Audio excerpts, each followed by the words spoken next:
All right. Good day, everyone. This is CJ, and we are live. Thank you so much for tuning in to another edition of Rogue 420 Interviews.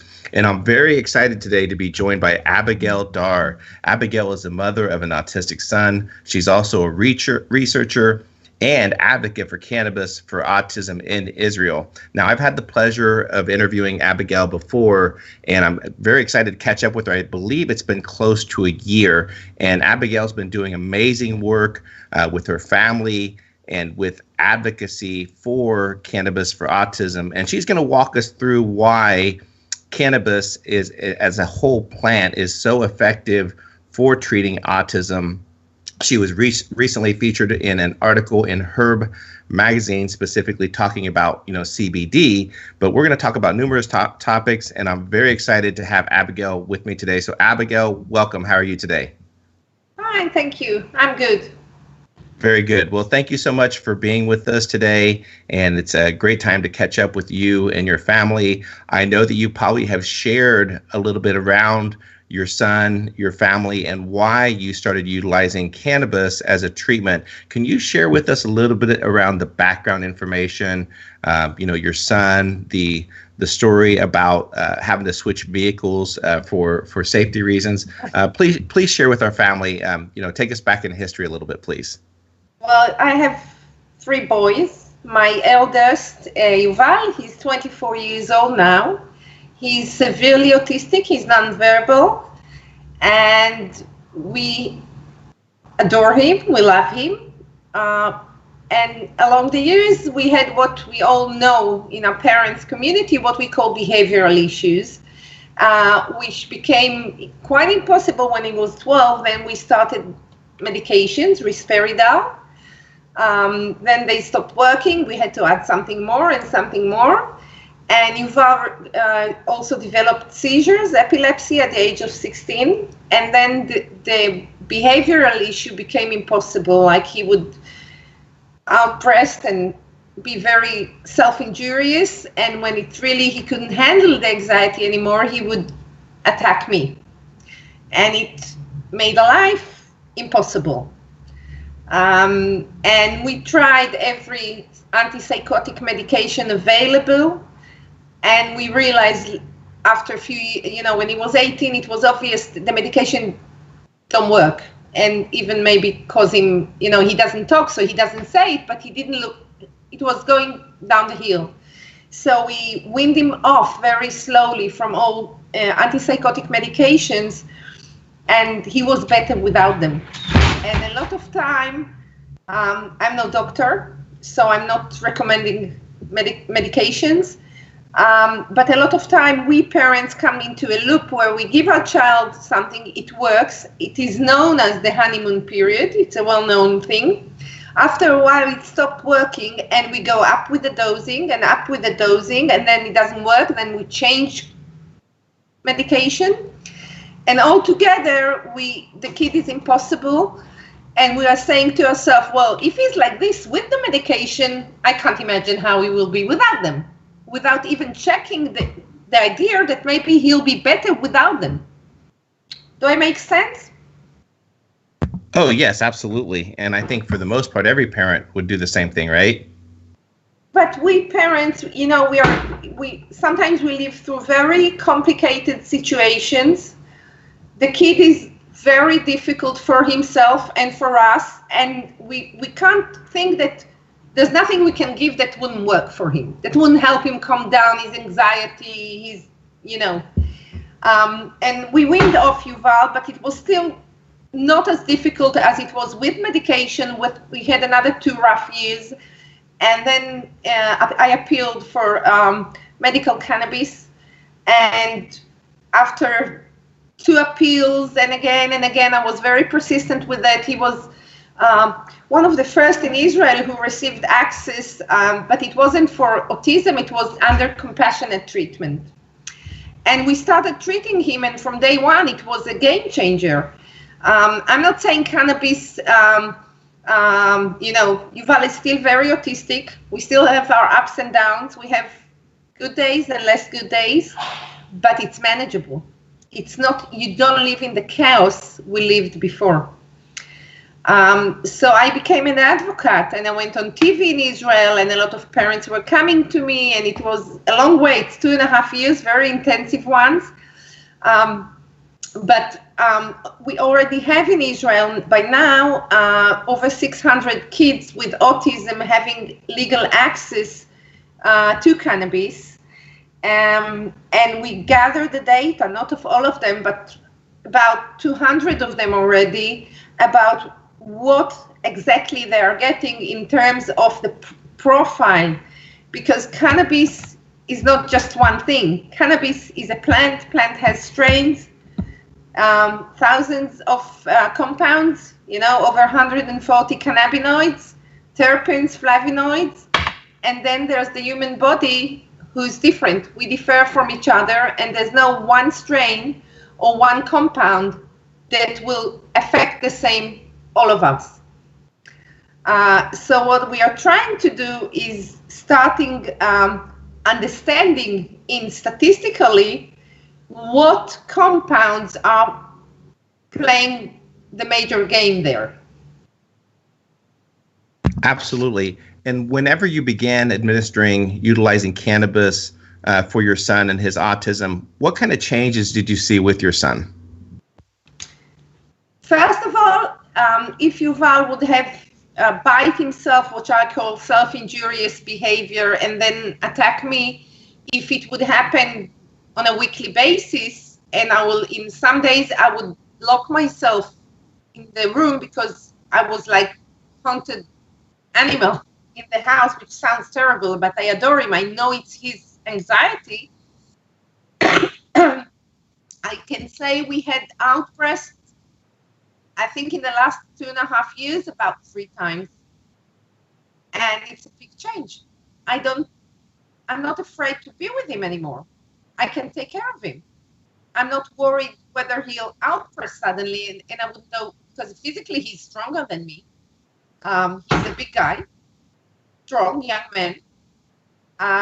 So this is a very big difference. Also, he's more attentive. He listens more. He's more smiling. Usually he sleeps better. He lost a lot of weight, which is good because he was a bit overweight when he was on medications. Antipsychotics also give you appetite, and they eat a lot, so he's in good shape now. And for me, it's fun. Yeah, that's very good because, I know that here in the U.S., and we talked about this before we went live, and the Herb magazine specifically talked about, CBD, CBD being able to be utilized. And so right now, kind of CBD kind of has a very captivating audience here in the United States, primarily because it is so new. In my state, for example, the governor just now signed off legalizing CBD. And I know we can go back and forth as far as it was covered in the Farm Bill and everything else, but he, signed a bill that was submitted. So there is a lot of interesting people right now regarding CBD. But one of the most important things is full medical cannabis and legalization. It's just so important to understand. And can you jump into a little bit around CBD and THC and why it's important, the whole plant? I'll give you the basics, the way I work with parents, because what I try is to organize for them understanding a little bit about cannabis. So if I try to say very shortly, we're talking about a plant. A plant has strains, okay? Even apples, there's few kinds of apples and oranges. With cannabis, there are a lot of strains. Scientifically, we know about the active compounds in the cannabis, which are unique to the cannabis plant, called cannabinoids. Scientifically, we know there are over 140 cannabinoids already discovered. Also, there are terpenes and flavonoids.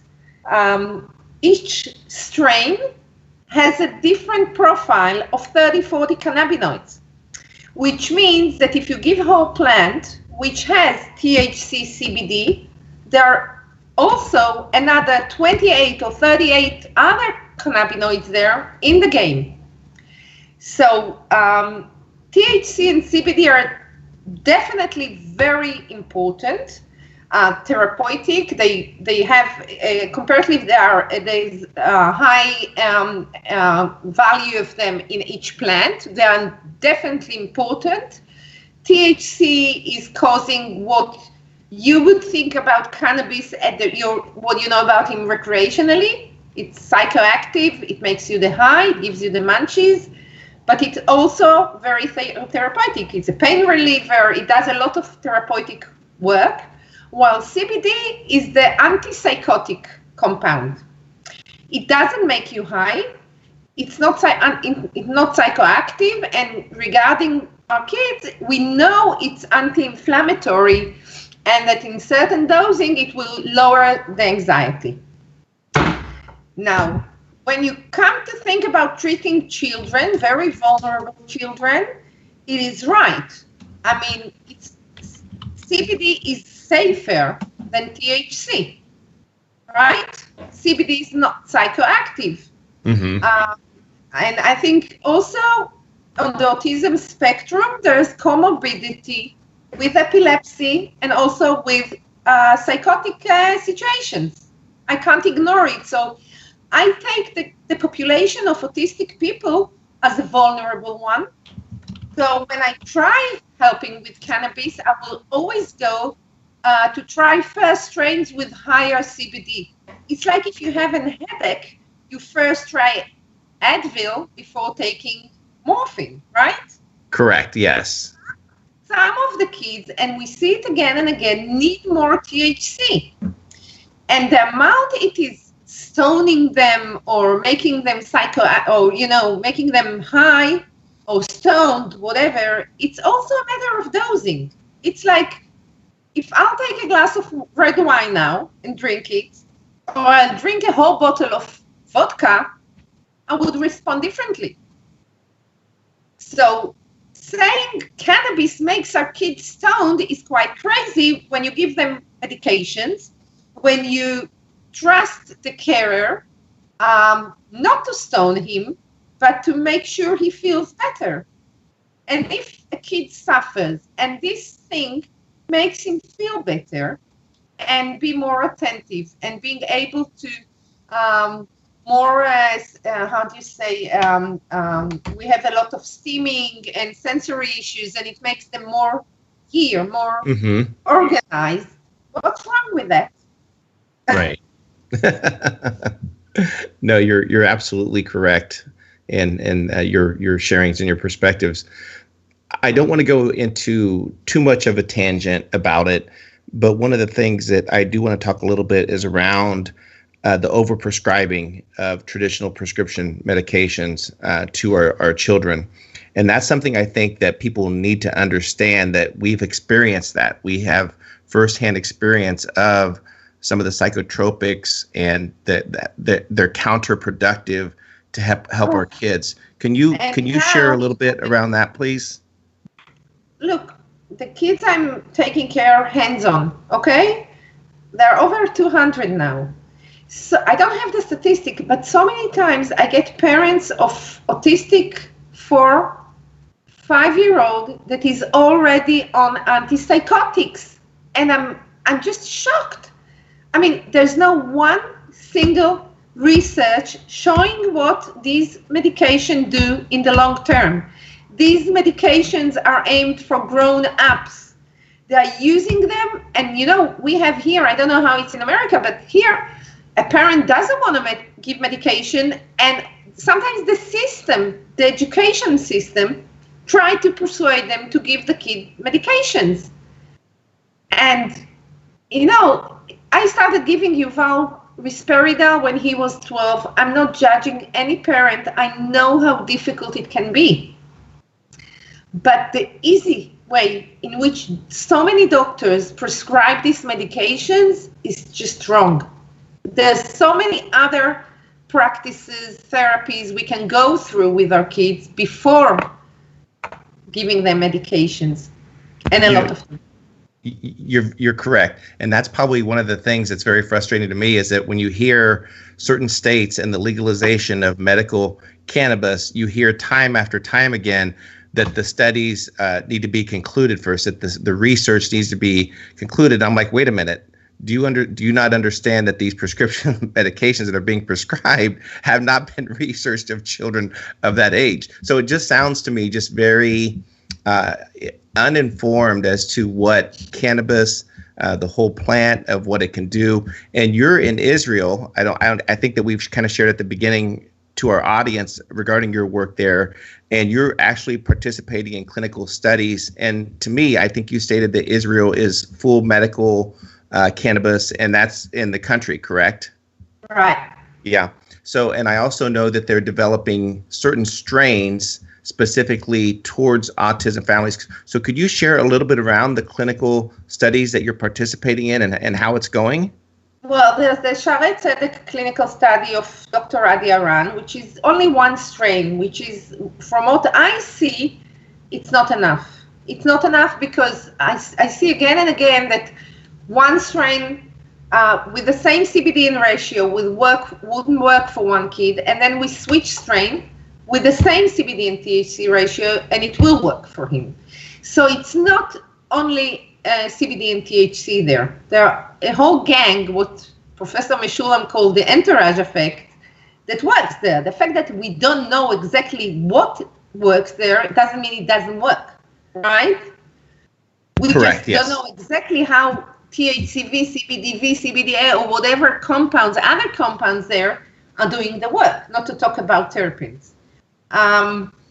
So there is a clinical study, but it's only one strain. But most Israeli kids are treated in two other companies here that originally they have a very concentrated high CBD oils, whole plant, ethanol extracted, because historically it started here with kids with drug-resistant epilepsy. So yes. And then they found out that it also affects behavior. So most Israeli kids are treated by two other companies or strain other than the Sharet Tzedek medical with quite a huge success. There's nothing. Sometimes I'm a parent, and I hate to sell dreams to parents like me. Mm-hmm. So I try to make them, when I talk to them before we start the treatment, I try to level the expectations. If you're a parent and you expect to give cannabis and have no more issues with your child, no more restlessness, get it. The autism is here to stay. I'm sorry. What we do see is that behaviors are more controllable, or the kid itself is more, it helps him to manage his difficulties better. Mm-hmm.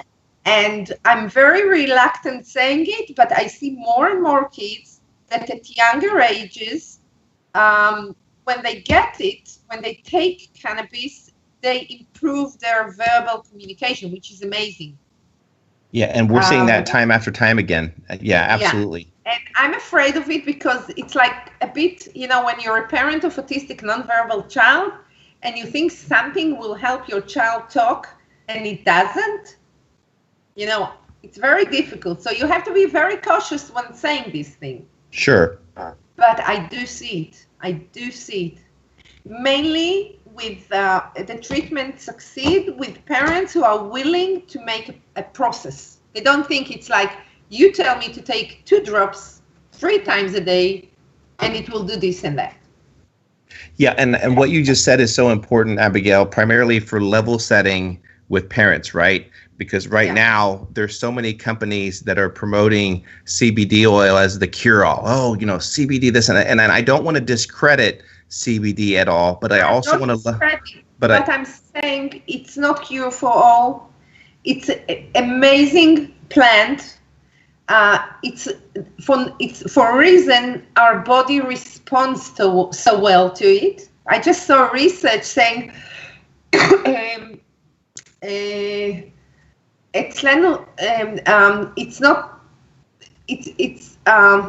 lost my line. What was I saying? I'm sorry. That's okay. We're talking about CBD oil level setting, that there's certain therapies are going to work for certain kids and maybe certain therapies that won't work for others. And it's important for parents to understand that.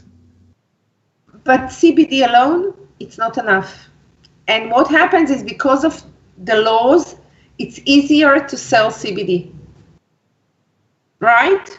Yeah, correct. Yes. I mean, I think primarily nationally, you're absolutely correct. I know there's organizations that are working very hard to get medical cannabis legalized for kids with autism. And I think that, you work with one of those organizations. Is that correct? Yeah, I do. Yeah. You mean Mama? Yes, Mama. I'm sorry, I didn't even say the name, did I? Yes, Mama. Mothers Advocating Medical Marijuana for Autism, and they're making great strides here in the U.S. A few states that have flipped. That's a challenge we get to here, and that's why, as a whole, if the federal government can act to remove cannabis from the schedule, because even when we do legalize medical cannabis, then we have actually. You can't research it as long as it's at the federal level. As long as it's classified as the most severe, class A, 1, I don't know. Yeah, Schedule 1. You're unable to do proper research. Yeah, the research. So then as states legalize, we're still fighting to get autism as a qualifying condition, which, doesn't make much sense. But again, I don't want to step too far away from the conversation because I know, but also what I'm saying that even parents, when they get access, take a deep breath and learn a little bit and work out what exactly works for your child. And it's not only about CBD and THC there. Absolutely. Absolutely. Abigail, how can our listeners learn more about your work, about the research? How can they support you and your family? Because with the work that you're doing in Israel right now is just so important to the autism community. I'm setting up now a clinic because I came to a point where I cannot help all the parents, and we are developing treatment protocols while doing the hands-on work and doing the analysis. And I hope we'll be able to better understand so we can better help the kids. How they can support me? No. Okay. Well, we'll follow up. I always away for the next week. It's a holiday here. Well, I always enjoy our conversations, and I'm so thankful for you affording the time to share your knowledge, share your wisdom, and I just want to thank you so much for Abigail for your work and that you're doing. So thank you so much. Any closing thoughts that you'd like to share with our listeners? I think, I told you I'm a mother. I hate selling magic or promises. I think there's something here which is a breakthrough. This plant has to be researched and investigated and allow us parents and carers to have access to it for our kids. I don't say it's 100% works for everybody. There's nothing that works 100%. No medication in the world will, but I want all of us to be in a state when we come to the doctor, as the kids are 3 or 4 or 5, like we talked about, and the doctor offers us all those psychotropic medications. Okay, I'm not into fighting the pharma. I just want cannabis to be an option. I want the carer or the parent to make the decision what he's going to try for his child. Well, I believe in cannabis. I wish I had it when Yuval was younger. Yeah, very, very well said. Very well said. So Abigail Dar, everyone. Abigail, thank you so much for being with us today. This is CJ with Rogue 420. Please make sure to like this video. Please make sure to share this in your community. It's just so important that we continue to break down, that we share the knowledge that can be gained regarding cannabis and its medicinal properties that can help. And then also subscribe to the YouTube channel. You can find us on Facebook and Twitter as well. So Abigail, thank you so much for being with us today. It was a pleasure. Thank you. Take care. Bye.